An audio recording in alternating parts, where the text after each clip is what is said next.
તો આજે આપણે ધોરણ 7 વિષય ગુજરાતી. આજે આપણે ગુજરાતીની અંદર વ્યાકરણ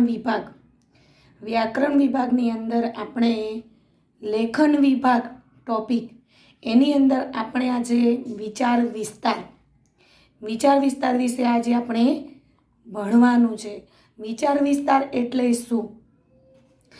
તો બાળકો, તમે ધોરણ 6 થી લેખન વિભાગની અંદર વિચાર વિસ્તાર છે, કહેવત છે, સૂક્તિ છે, મુક્તક છે, આ બધું તમે ભણતા આવ્યા છો, તો તમને લોકોને ખ્યાલ જ હશે. તો વિચાર વિસ્તાર તો કોઈ પંક્તિઓ આપેલી હોય, કહેવતો હોય, સુભાષિતો જ્યારે આપણે બોલતા હોય છે, બરાબર, સુભાષિતો આપણે ભણવામાં પણ આવતા હોય છે. તમારી ગુજરાતીની બુકની અંદર સુભાષિત, સૂક્તિ, મુક્તક, આયખું આ બધું ગુજરાતીની અંદર ભણવામાં આવતું હોય છે. પંક્તિઓ, કહેવતો, સુભાષિતો. હવે બાળકો, તમને ખબર હશે કે આપણે અમુક ટેગલાઇન્સ અહીંયા આપણે ઘણી વખત અમુક થોટ્સ બોર્ડ ઉપર લખતા હોય છે. થોટ્સ એટલે કે કોઈ મહાન વ્યક્તિ હોય એના જે વિચારો હોય એ આપણે વિસ્તૃત રીતે વર્ણન કરતા હોય છે. એ ઘણી વખત અમુક ક્વોટ્સ પણ હોય છે. એ શું કામ લખો છો? એની અંદર આપણા જીવનમાં કંઈક ઉતારવા લાયક હોય છે. મેં તમને આપણે ગુજરાતીની અંદર સુભાષિતો વિશે આપણે ભણી ગયા. સુભાષિતોની અંદર આયખું, મુક્તક અને અમુક તમારી જે પંક્તિઓ હોય છે, કહેવતો હોય છે, શું કહેવા માગે છે, આપણા જીવનની અંદર એક એક શબ્દ વિચારવા લાયક હોય છે. જે સંતો છે, જે સંતો જે અમુક વ્યક્તિઓ એમની જે અમુક ટેગલાઇન્સ હોય છે, જે થોટ હોય છે, એ થોટ આપણા જીવનની અંદર સમજવા જેવા હોય છે. તો એની અંદર આપણા જીવનમાં કંઈક ને કંઈક ઉતારવા લાયક હોય છે, એક એક શબ્દ, અને કંઈક ને કંઈક રહેલું હોય છે શબ્દની અંદર, થોટની અંદર. અમુક આપણે જુઓ, વર્ગની અંદર આપણે સુવિચાર લખતા હોય છે, ક્વોટ્સ. એ ક્વોટ્સનો એક એક શબ્દ આપણા જીવનને કંઈક સમજવા લાયક હોય છે. આપણા જીવનની અંદર કંઈક સમજવા લાયક હોય છે, કંઈક ને કંઈક રહેલું હોય છે શબ્દની અંદર. આપણા જીવનમાં જે વિચારવાની જે શક્તિ હોય છે એ આ શબ્દની અંદરથી આપણને ઘણી વખત મળે છે. અને આવા જે ટેગલાઇન્સ આપેલી હોય, કહેવત આપેલી હોય, સૂક્તિ આપેલી હોય, કાવ્યની કોઈ પંક્તિ આપેલી હોય છે, આપણા ગુજરાતીની બુકમાં અમુક કાવ્યની પંક્તિની અંદર એટલા ભારસૂચક શબ્દો હોય છે કે આપણને આપણા જીવનની અંદર કંઈક વિચારવાની પ્રેરણા આપે છે. કે એ પંક્તિ, કાવ્યની જે પંક્તિ આપેલી હોય છે, જીવનમાં જે સુવિચાર, શું કહેવા માગે છે, શું કરવાનું છે, આપણે એલિબ્રેટ કરીએ છીએ. અને એલિબ્રેટ એટલે કે લંબાણપૂર્વક. હવે કોઈ પંક્તિ આપેલી હોય, કોઈ સુભાષિત આપેલો હોય, કોઈ વિસ્તાર, કોઈ અર્થ આપેલો હોય, અને તમે એને એલિબ્રેટ એટલે કે લંબાણપૂર્વક વિસ્તૃત રીતે એનું જે વર્ણન કરવામાં આવે છે તેને આપણે શું કહેવામાં આવે છે? વિચાર વિસ્તાર એટલે કે અર્થ વિસ્તાર. વિચાર વિસ્તારની અંદર પહેલા અર્થ લખવામાં આવે છે અને પછી એની સમજૂતી લખવામાં આવે છે.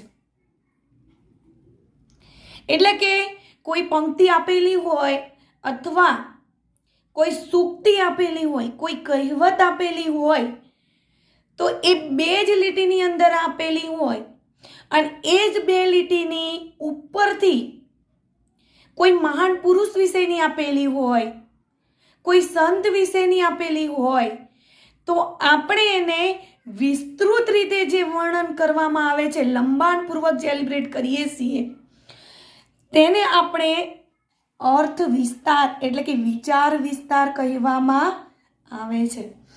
તો આજે આપણે લેખન વિભાગની અંદર વિચાર વિસ્તાર વિશે પહેલા તો સમજવાનું છે. તો પહેલા આપણે વિચાર વિસ્તાર એટલે શું એની આપણે ડેફિનેશન પહેલા આપણે એ જ કોન્સેપ્ટ ક્લિયર કરવાનો છે. ઘણી વખત વિદ્યાર્થી મિત્રો તમને એવું થતું હશે કે આ બે પંક્તિ આપેલી છે તો આપણે એને કેવી રીતે લંબાણપૂર્વક લખવું એની તમને કઈ સમજ જ પડતી નથી હોતી. તમને એવું થતું હશે, તમારું માઇન્ડ બી વોશ થઈ જાય કે શું લખવું.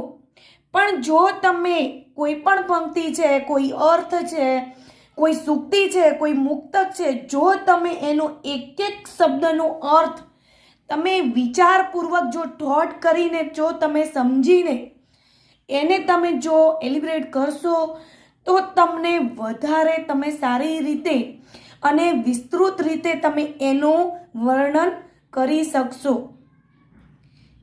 એ મારા વિચારો છે, બરાબર. તો પહેલા આપણે વિચાર વિસ્તાર એટલે શું, તો પહેલા આપણે વિચાર વિસ્તાર વિશે આપણે પહેલા સમજૂતી મેળવવાની છે. તમે ધોરણ લગભગ 6 થી ભણતા જ આવ્યા છો એટલે તમને ખાસ કરીને તો વિદ્યાર્થી મિત્રો તમને ખ્યાલ જ હશે. ચલો, કહેવતો સુવાક્યોની જેમ કાવ્ય પંક્તિઓ પણ એક બે વાક્યમાં ઘણું બધું કહી જાય છે. જો અહીંયા શું લખ્યું છે, કહેવત હોય, સુવાક્ય હોય, એ પણ કાવ્ય પંક્તિ હોય, એ આપણા જીવનની અંદર ઘણું બધું આપણને કહી જાય છે.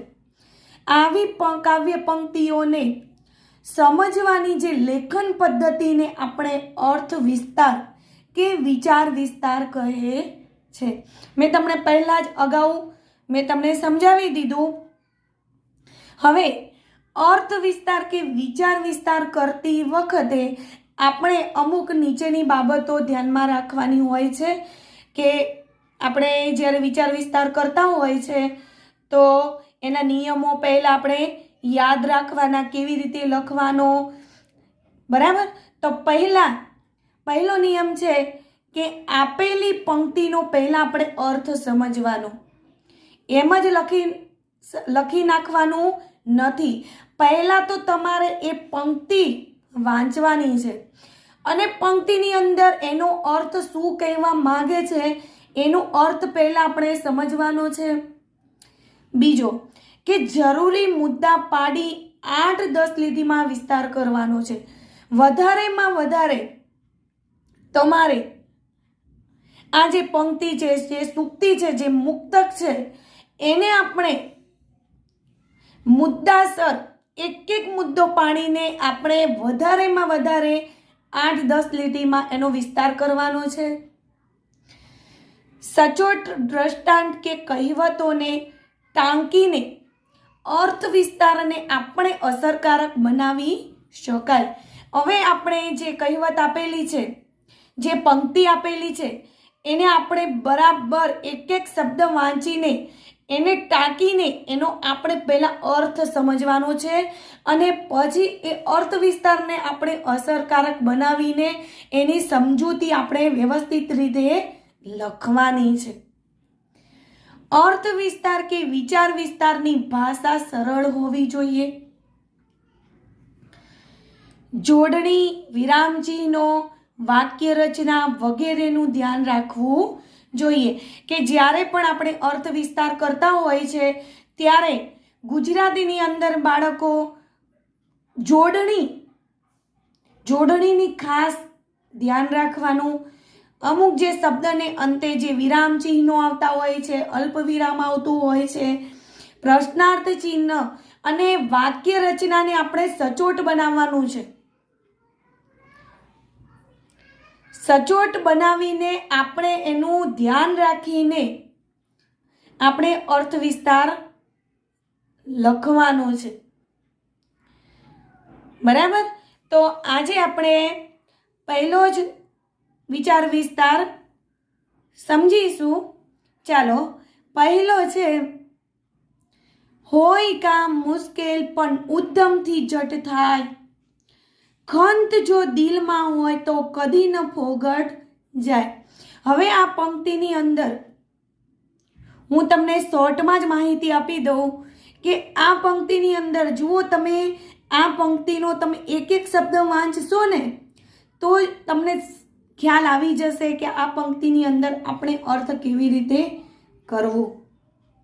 અહીંયા શું કીધું છે કે હોય કામ મુશ્કેલ પણ ઉદ્યમથી જટ થાય, ખંત જો દિલમાં હોય તો કદી ન ફોગટ જાય.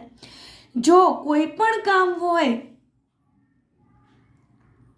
કોઈ પણ કામ હોય, ભલે એ કામ મુશ્કેલી ભરેલું હોય,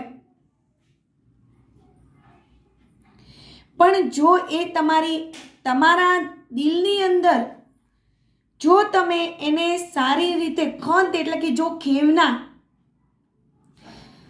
એ જો સારી રીતે પરિશ્રમ કરીને મહેનત કરીને જો તમે એ કામ કરશો ને તો તમારે એ કામ ભલે મુશ્કેલવાળું હોય, અઘરું હોય, પણ એ કામ સારું તમે કરી શકશો. ઘણી વખત તમને એવું થતું હશે કે આ કામ મારાથી થશે નહીં, પણ એ વાત તદ્દન ખોટી છે. જો તમે કોઈ પણ કામ હોય, ચાલો ગુજરાતી હોય, કોઈ પણ વિષયમાં ગણિત હોય, તમને એવું લાગતું હશે કે આ દાખલો મારાથી નહીં ગણાય, મને બહુ અઘરો લાગે છે, આ પ્રકરણ બહુ અઘરું છે, પણ જો તમે ખંત ઇન્ટરેસ્ટ રાખશો અને જો મહેનત કરશો ને તો 100% એ કામ તમારું જરૂર સારી રીતે તમે એમાંથી એ કામ સારી રીતે કરી શકશો. અને એ કામમાં તમે કોઈ પણ ક્યારે પણ એ કામ કરતી વખતે તમને કોઈ પણ જાતની મુશ્કેલી નહીં પડે, એવું આ પંક્તિની અંદર કહેવામાં આવ્યું છે. તો ચાલો પહેલા આપણે અર્થ સમજીશું કે આ પંક્તિઓમાં કવિ કહે છે કે કોઈ પણ મુશ્કેલ કામ મહેનત કરવાથી જલ્દી પૂરું થાય છે. જો આપણા દિલમાં ખંત હોય તો અઘરું લાગતું કામ પણ મહેનતથી પાર પાડી શકાય છે. આપણી મહેનત કદી નકામી જતી નથી. મેં તમને વાત કરી કે કોઈ પણ મુશ્કેલ કામ હોય, જો તમે પરિશ્રમ, મહેનત એટલે કે પરિશ્રમ કરવાથી પૂરું થવાનું જ છે. જો તમે પણ દિલની અંદર જો ખંત, ખેવના, ઈચ્છા રાખશો તો અઘરામાં અઘરું કામ પણ મહેનતથી તમે એને પાર પાડી શકશો અને તમારી મહેનત કદી ન ફોગટ જાય. એટલે કે આપણે મહેનત કદી નકામી જતી નથી. એ કામમાં કોઈ દિવસ આપણી મહેનત નકામી જશે નહીં. હવે આપણે એનો વિસ્તાર કરીશું કે કેટલાક કામ અઘરા હોય છે. હવે તમને જુઓ બાળકો, વિદ્યાર્થી મિત્રો, જો તમે અર્થ સારી રીતે કરી શકશો ને તો વિચાર વિસ્તાર કરતાં પણ વાર લાગશે નહીં. તમે વિચાર વિસ્તાર પણ 8-10 લીટીમાં સારી રીતે, સરળ રીતે, સચોટ રીતે કરી શકશો. હવે જુઓ, કેટલાક કામ અઘરા હોય છે. જો આપણે આપણા જ વિચારો, આપણા જ થોટ આપણે અહીંયા લખવાના છે. ઓકે, જો આપણે વિચાર જ કરતા રહીએ કે તે ક્યારે થશે, કેવી રીતે થશે, તો તે કામ ક્યારે થશે નહીં. આપણે ઉત્સાહથી અને આયોજનપૂર્વક એક કામ કરવા માંડીએ તો એ કામ પાર પડે અને તેમાં સફળતા પણ મળે. જેમ જેમ આપણે કાર્ય કરતા જઈએ તેમ સફળતા પણ મળતી જાય છે અને આપણો ઉત્સાહ પણ વધતો જાય છે. વિદ્યાર્થીઓને જે વિષયો અઘરા લાગતા હોય તેને માટે પણ જો તેઓ મહેનત કરે તો એમાં ચોક્કસ સફળતા મળે છે. એટલા જ માટે કોલંબસ અને વાસ્કો દ ગામા તેના ઉદાહરણ છે. સમાજ વિદ્યાની અંદર તમે આ નામ સાંભળ્યા હશે કે જે કોલંબસ કે જે નવો જળમાર્ગ શોધવાની એને તીવ્ર ઈચ્છા હતી. વાસ્કો દ ગામા એ આપણા એક ઇતિહાસ ગવાહ છે. ઇતિહાસની અંદર આ બંને નામો આવે છે, તેના ઉદાહરણ છે. આપણે ખંતથી યોજનાપૂર્વક મહેનત કરવી જોઈએ. હવે જો આની અંદર એવું કહેવા માંગે છે કે જો કેટલાક કામ તમને બહુ અઘરા લાગતા હોય છે, ઘણી વખત તમને એમ થતું હોય છે તમે વિચારતા તમારો વિચાર જ તમે કરતા હોય છો કે આ કામ કેવી રીતે કરવું, કેવી રીતે થશે, શું કરીશ અને ક્યારે થશે, એવું આપણને અંદર થતું હોય છે. પણ જો આપણે ઉત્સાહથી, જો આયોજનપૂર્વક તમે એક કોઈ પણ કામ હોય, જો તમે એનું વ્યવસ્થિત રીતે આયોજન બનાવશો ને અને પછી જો તમે એ કામ કરશો ને તો કામ પણ સારું થશે અને સારી રીતે કામ પણ પાર પડશે અને તેમાં સફળતા પણ આપણને મળશે. એટલે જ જેમ જેમ આપણે જો કાર્ય એટલે કે કામ, જો કામ કરતા જઈએ ને, જેટલું કામ આપણે વધારે કરતા જઈએ ને તેમ તેમ આપણને સફળતા પણ મળતી જાય અને એ કામ કરવામાં આપણો ઉત્સાહ પણ વધતો જાય છે. અને વિદ્યાર્થીઓને જે વિષયો મેં તમને આગળ જ વાત કરી, એટલે કે જેમ જેમ આપણે કાર્ય કરતા રહીશું, કામ કરીશું, તેમ તેમ ચોક્કસ આપણને એ કામમાં ચોક્કસ સફળતા પણ મળશે અને કામ કરવાનો ઉત્સાહ, જે જોશ, તે પણ આપણો વધતો જશે.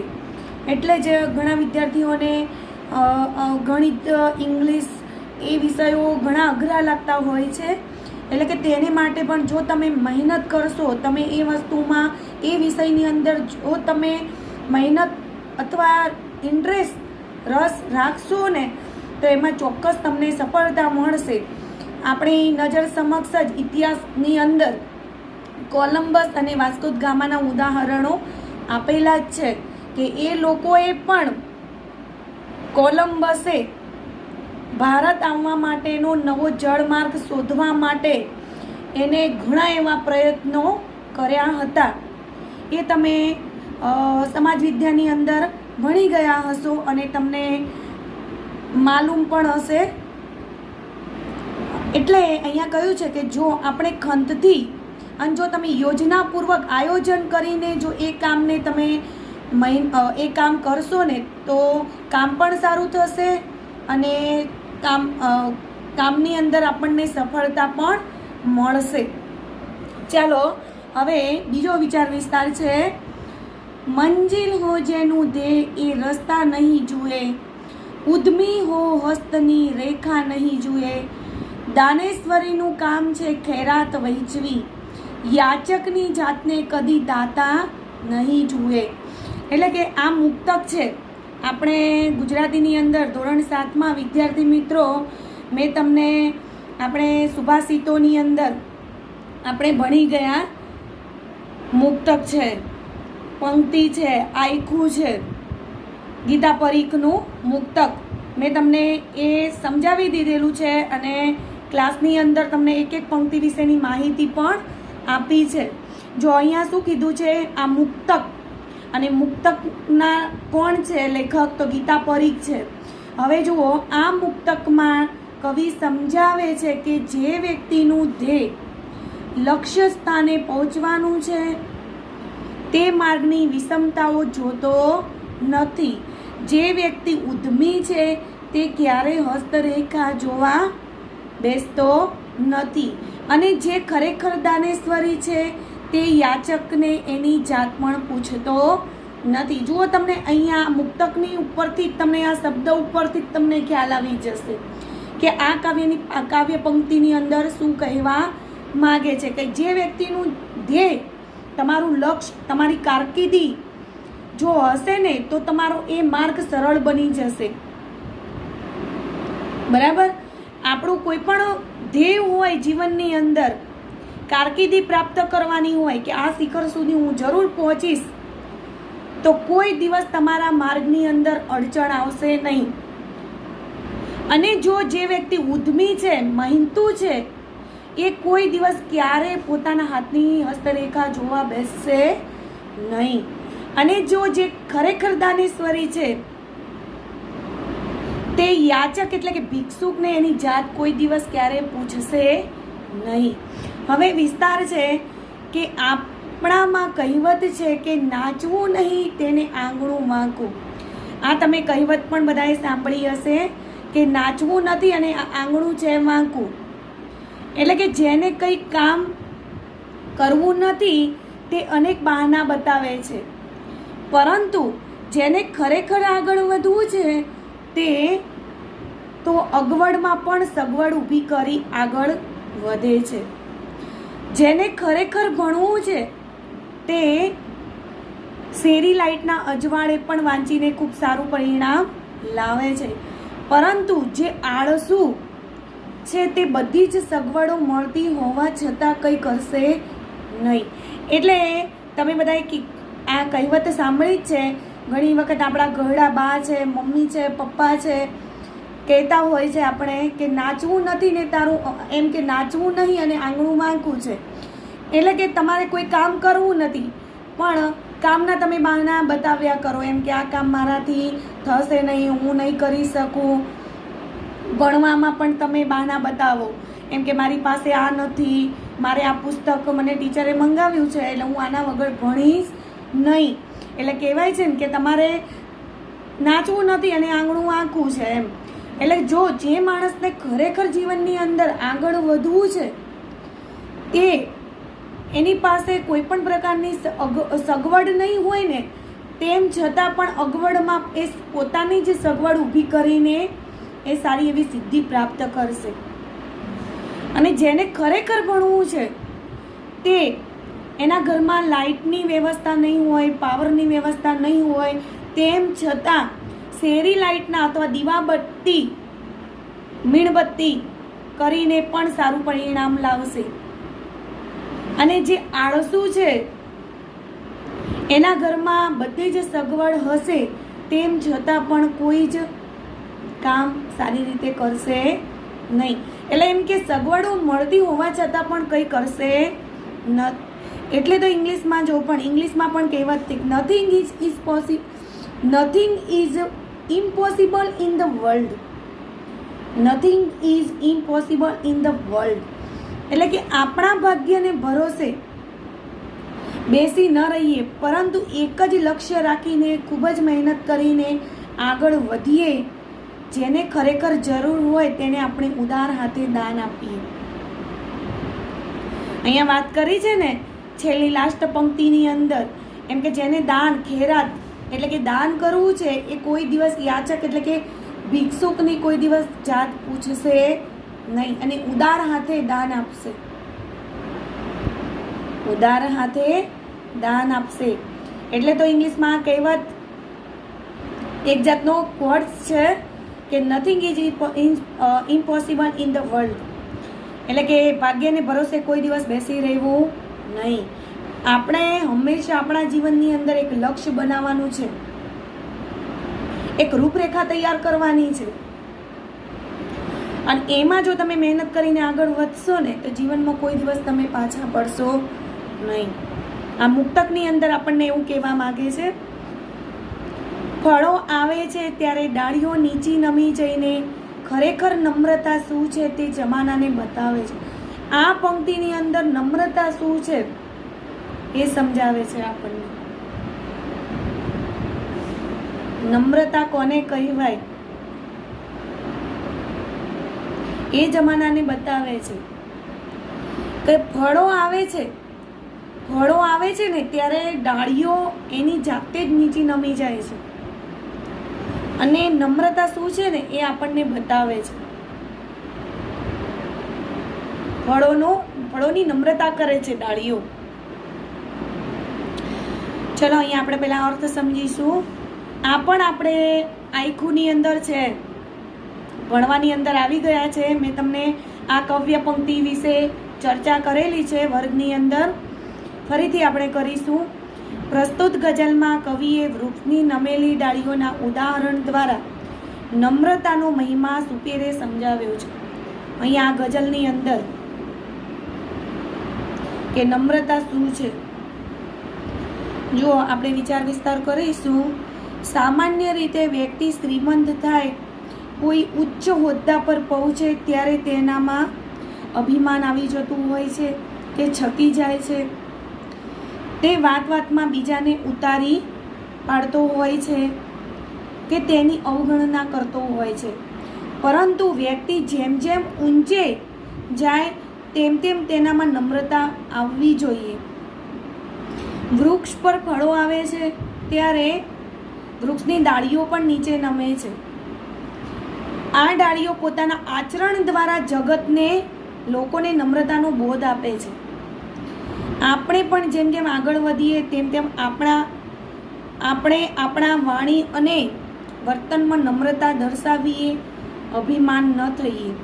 એટલે કે અહીંયા આ પંક્તિની અંદર એવું કહેવા માગે છે કે જ્યારે આપણે વ્યક્તિ શ્રીમંત થાય, કોઈ ઊંચા હોદ્દા ઉપર પહોંચે ત્યારે તમે જોશો પૈસાવાળો અમીર બની જાય ત્યારે ધીમે ધીમે એની અંદર અભિમાન આવતું જાય છે, તે છકી જાય છે.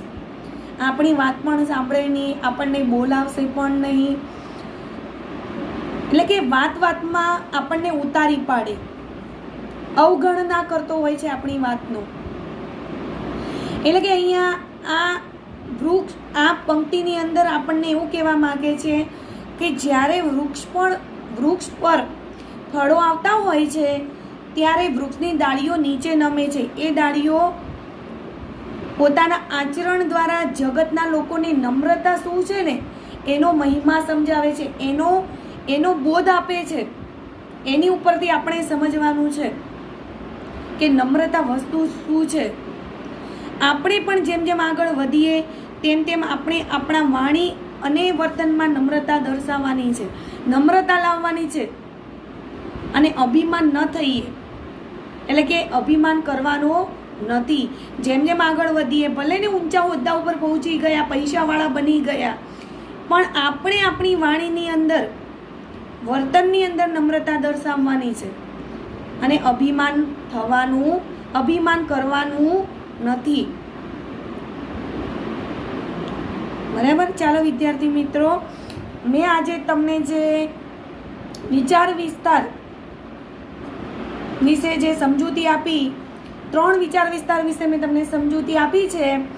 આ વિચાર વિસ્તાર તમારે તમારી નોટબુકની અંદર શાંતિથી સમજીને, એક એક પંક્તિ સમજીને એનો અર્થ અને વિસ્તાર કરવાનો છે. બરાબર? ચાલો, નમસ્તે.